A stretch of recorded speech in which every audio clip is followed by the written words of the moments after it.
So hi everybody, my name is Volker Simonis. I'm working for a small company called SAP. We are doing virtual machines, Java virtual machines, a commercial one called SAP JVM.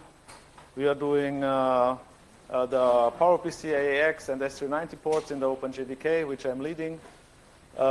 Since recently, we are also doing a binary distribution of the OpenJDK called Submachine. You can grab some stickers after the talk if you want. Now let's concentrate on class data sharing in the HotSpot VM. So the other speakers have laid a good foundation for this topic, and I will concentrate on how class data sharing is actually working in the HotSpot VM, how the new application class data sharing, which will come with Java 10, will work, and shed some details about the implementation and the current restrictions. So my slides, they are all on GitHub. So if you, no, sorry for that. Yeah, you can look at them later if you want. So class data sharing is supposed to cache preprocessed class metadata on disk to improve startup performance and reduce memory footprint. We've heard that several times today. So short history of class data sharing in the HotSpot VM. It was introduced since quite some time in JDK 1.5 in 2004 already, but at that time it was quite restricted, so it only supported the client VM and serial GC, and it could only be used for caching system classes. It was done, at that time it was in the Sun JDK. It was done in the initial contribution for OpenJDK 6 and 7. Then sometime nothing happened on this topic. But in JDK 9 there were several improvements. Support for the server VM was added for G1s, parallel and parallel old GCs. Also support for shared strings, so not only classes but also strings could be shared. And with Java 9, support for application class data sharing was added, but in JDK 9 it's only in the commercial Oracle JDK as a commercial feature. Coming with OpenJDK 10, with JEPS 310, application class data sharing has also been added to the OpenJDK. So this is actually a short overview of Andrew's talk, just for people who didn't saw this. So we have on the right side a Java class, and for every Java class, the hotspot has to maintain a certain kind of metadata which is stored in the metaspace. Previously, this was the permanent generation. Since Java 8 is in the metaspace. And these are all C++ objects. So there's an instance class, and the instance class links back to the class object, which represents the type of the foo object. And then we have the class loader data, which also links to the class loader in the Java heap.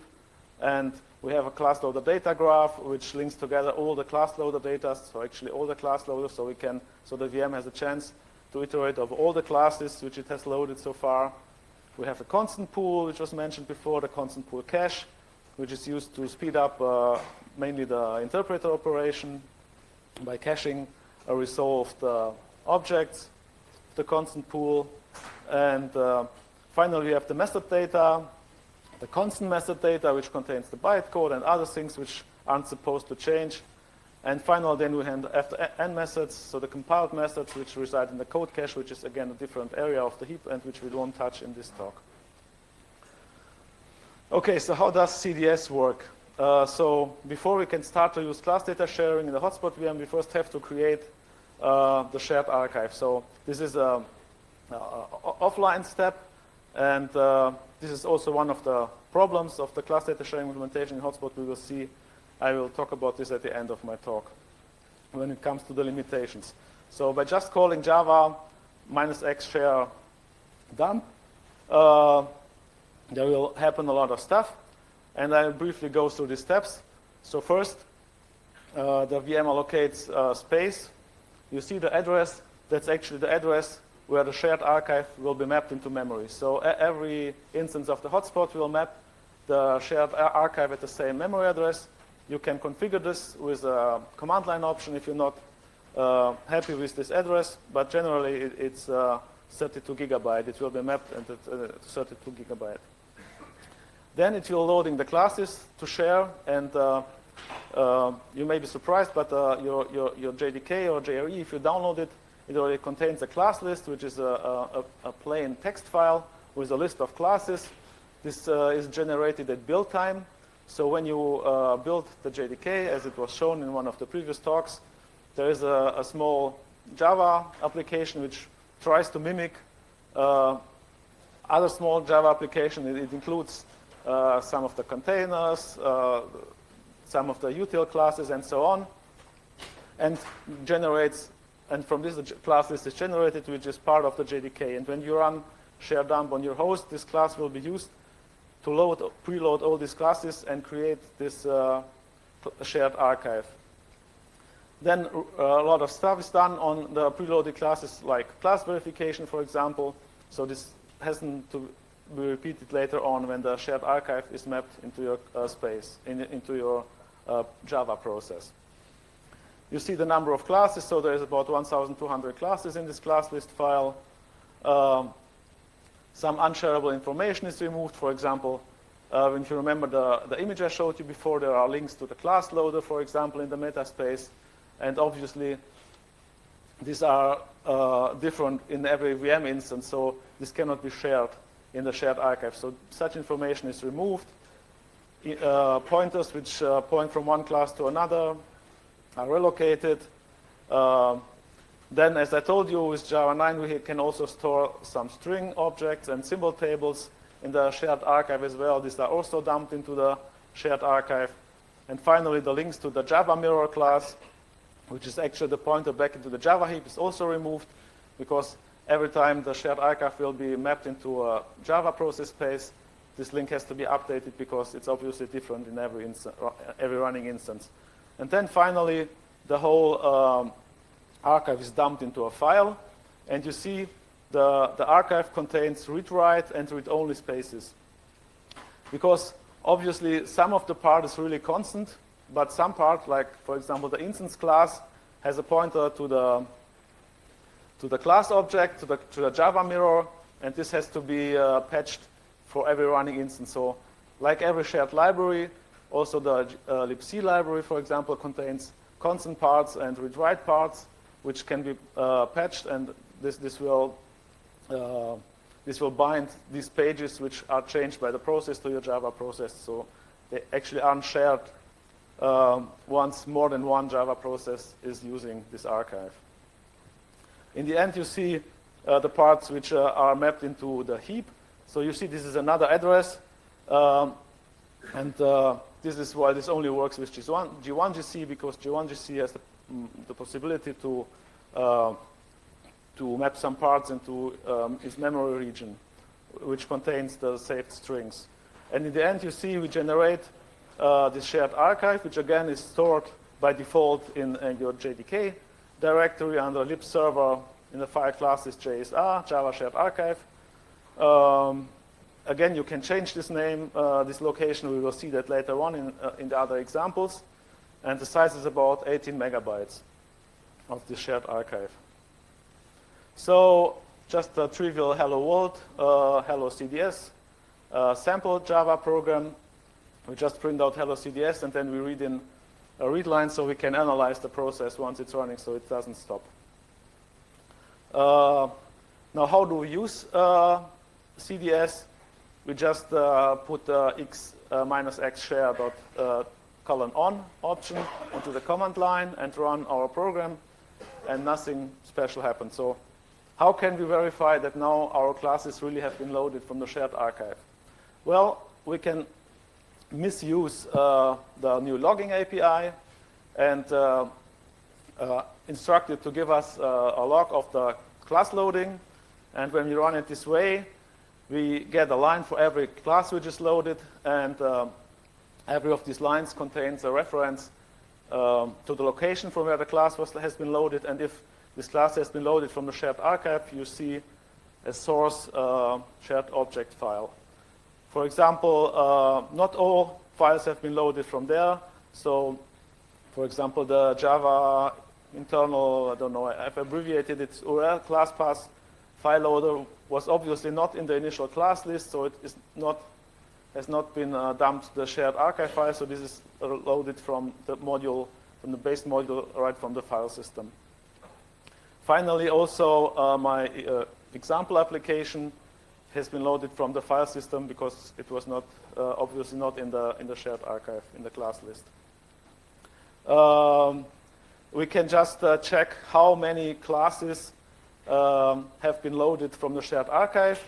And if we grab for shared object files, we see that 477 classes have been loaded from the shared archive. And if we do the opposite, so grab for all the classes which have not been loaded from the shared archive, we see it's just about 5.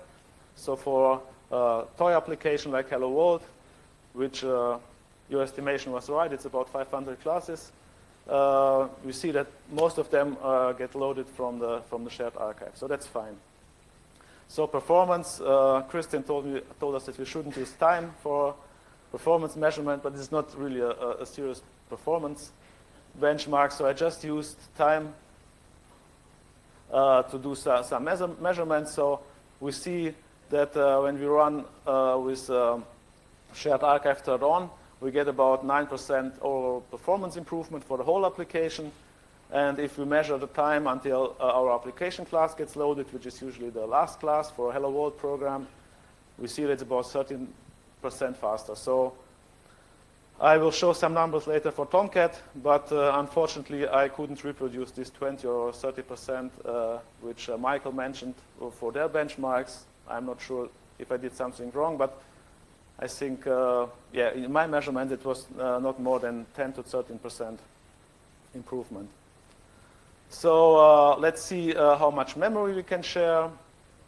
Again, we run the Hello CDS program in background, and then we use the PMAP tool. So Christine introduced the PMAP tool. I think it's really a great tool and probably the only tool which gives you the real true information about memory usage, because it's right the information from the kernel.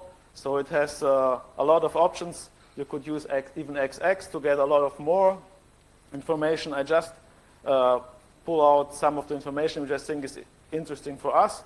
So if I run PMAP on our Hello CDS process, you see the binary, the Java binary, which is mapped into memory. You see here the Java heap.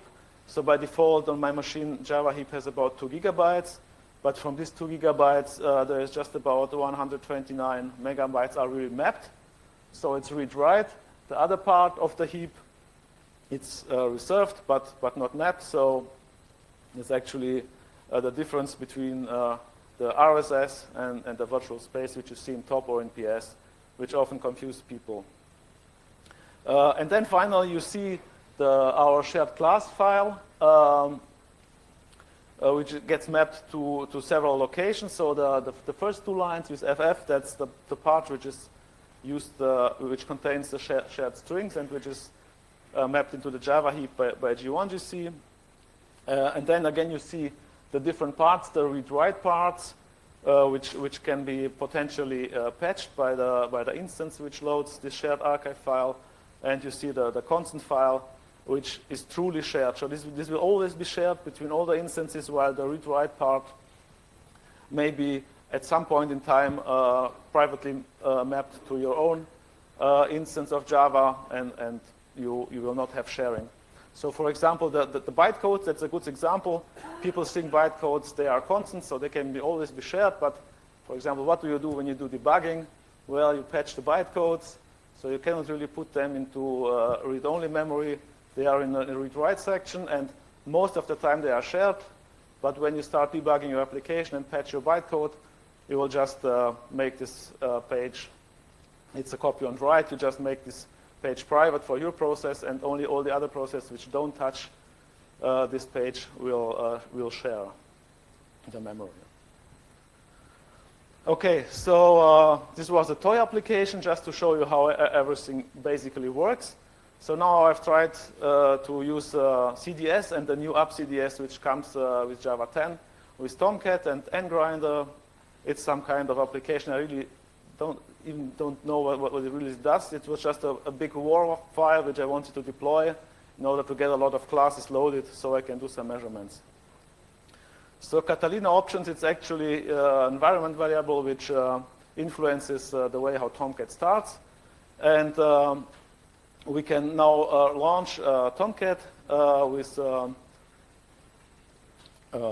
class data sharing on. It will use the shared archive which you have just created in the first step inside our JDK directory. And we also use xlog to log all the loaded classes into a file, just to get a baseline of how many classes have been loaded. So when we run word count on that, we see that Tomcat with this ngrinder application loads about 12,000 classes. And when we now grab for the number of classes which are loaded from the shared archive, we will see that it's just about 1,100. So it's, if you remember the shared archive which the default shared archive which we have created, initially created about, contained about 1,200 classes. So most of them have been used by Tomcat, but Tomcat again uses a lot more classes. So how can we improve the situation? Well, there is a command line option called dump loaded class list. When we run Tomcat with that, the VM itself will print out a list of all the classes it has loaded and it thinks it can share in a shared archive. So let's just use that and dump that in a file. And when we look at that file, we see that, again, that's just about 3,000 classes from the 12,000 classes. So why is it so? Because CDS only allows, by default, sharing of system classes which get loaded by the boot class loader. So obviously that's about 3,200, but all the other applications classes cannot be shared by the classic class data sharing. So here enters the scene application CDS, which promised to allow class data sharing also for application classes and even for custom class loaders.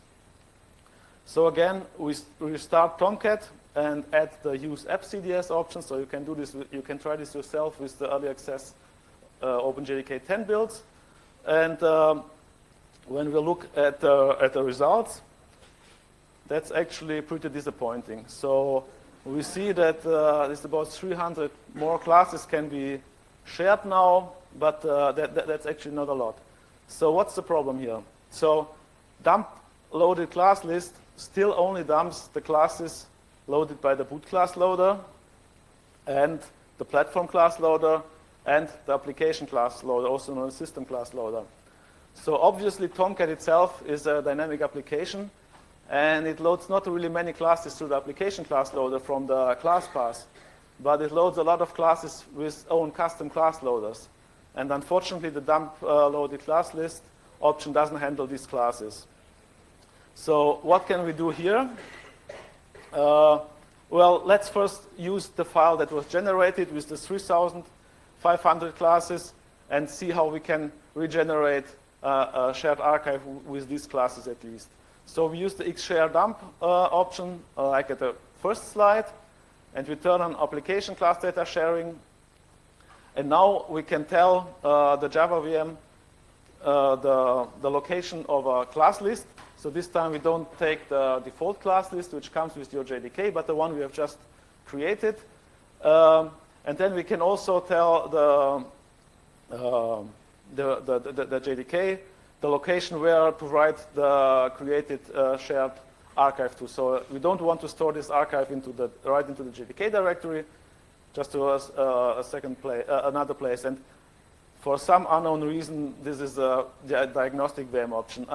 After FOSDEM, I will file a bug to change this, because I don't see why a shared class list file, it's a normal product option, and shared archive file is a diagnostic option which has to be unlocked first. Anyway, that's how it's today. And when we look at the created shared archive, we see it's much bigger now. So if you remember, the first shared archive, which was created from the default class list, was about 18 megabytes in size, and this one is now nearly 50 megabytes in size. It obviously contains more than 3,000 classes, while the first one only contained about 1,200. And now we can use this shared archive again by turning class data sharing on using AppCDS and giving the VM the location of the shared archive. So we don't want to use the default shared archive, but the one you've just generated. Okay, but actually AppCDS, as I told you, promised to support class data sharing of classes, not only of the classes loaded by the application class loader, but also for classes loaded by custom class loaders. So how can we reach this? Unfortunately, we saw that the dump loaded class list doesn't help here. So so we have to sorry, I'm just one moment. Somehow my slides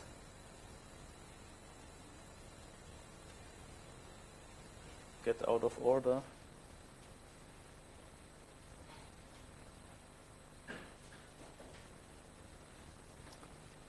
Sorry. So yeah, how can we create this from by scratch, a class list to enable application class data sharing also for custom class loaders? So when we look at this class list, it's actually a trivial file of classes, and unfortunately there is no documentation for how we can use application class data sharing for custom classes. We have to look in the HotSpot code to the class list parser CPP file, and there we see that this class list file can not only contain class names, but it can also contain another format like class names with an ID, and with references to the superclasses and the implemented interfaces and the source of these classes. And when we look at the output of the class list load with the debug option, we see that actually this output contains exactly this information. So it not only tells us the loaded classes, but also the class loader which loaded the classes and the source files where they were loaded from. And from this log output, we can actually assemble easily a class list file which contains the required information. And I've wrote a small tool called CL4CDS, class list for class data sharing, which is on GitHub. You can easily Google for it. There's not many programs with this name. And when we we can now run Tomcat with the logging class load in debug mode and dump that to a file. We can then just call the CL4CDS tool to create a class list from the class loading log, and then we can use that list to create a new shared archive. And when we do that, we see that now the archive is about 100 megabytes big, and when we run Tomcat with this shared archive and count for the classes which are truly shared, we see that it's about this is the whole number of classes, and when you call for the shared classes, we see that's about 9,000 now. So that's better. It's still not optimal, but it's better. And what's the problem? Well, AppCDS still has some limitations. So, for example, it doesn't support Java 1.5 classes, and obviously this NetGrinder and Grinder application still contains some old classes. Also, dynamically generated classes can be shared because they are generated dynamically at runtime. Different classes, a class which is loaded several times by different class loaders can only be shared one time for one class loader. That's another limitation. And also classes which get modified by the class loader itself, not by an instrumentation agent. But there are class loaders, for example, NetBeans has such things. That's why it's not easy to use AppCDS with NetBeans, which has class loaders which load a class and then do some bytecode changes to that class and then feeds it to the VM. Obviously, that cannot be done with the CDS implementation in HotSpot because the dumping of the shared archive is an offline step which has no idea how the class loaders modify the classes. Another problem is that bytecode rewriting is switched off for the reasons I told you before, so interpreter speed might be slower. So that's actually it. Here's another link to the slides, and you have any questions, please come to me. I will be here the whole day. Thanks a lot.